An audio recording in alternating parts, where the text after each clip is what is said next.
ఉత్తరాఖండ్లోని దేహ్రాదూన్లో రాత్రి నుంచి కుండపోతగా కురిసిన వర్షంతో వరద పోటెత్తింది.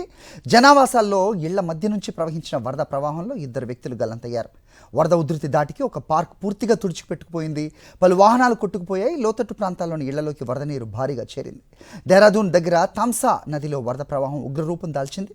తపకేశ్వర్ మహాదేవ్ ఆలయం దగ్గర నదిలో ప్రవాహం అంతకంతకు పెరుగుతోంది. దీంతో తీర ప్రాంతాల ప్రజల్లో కలవరం మొదలైంది. లోతట్టు ప్రాంతాల్లోని ఇళ్లు నీటిలోనే నానుతున్నాయి. దేహ్రాదూన్లో క్లౌడ్ బర్స్ట్ హెచ్చరికలతో అధికారులు ముందే అప్రమత్తంగా వ్యవహరించారు. లోతట్టు ప్రాంతాల ప్రజలను సురక్షిత ప్రాంతాలకు తరలించారు.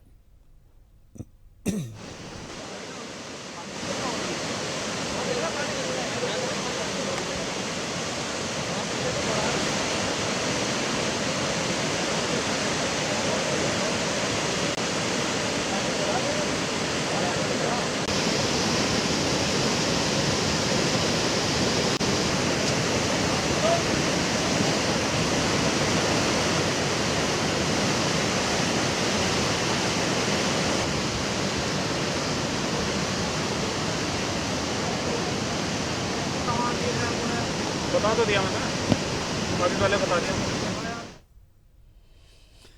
హిమాచల్ ప్రదేశ్లో కూడా పలు ప్రాంతాల్లో భారీ వర్షాలు అతలాకుతలం చేశాయి. రాష్ట్రంలో రాత్రి నుంచి కురుస్తున్న వర్షాలు జనజీవనాన్ని స్తంభింపచేశాయి.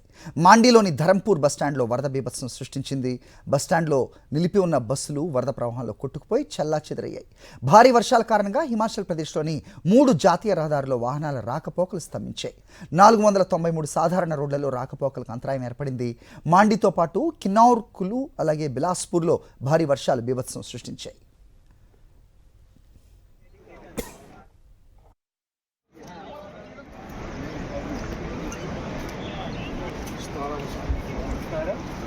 चली गई है।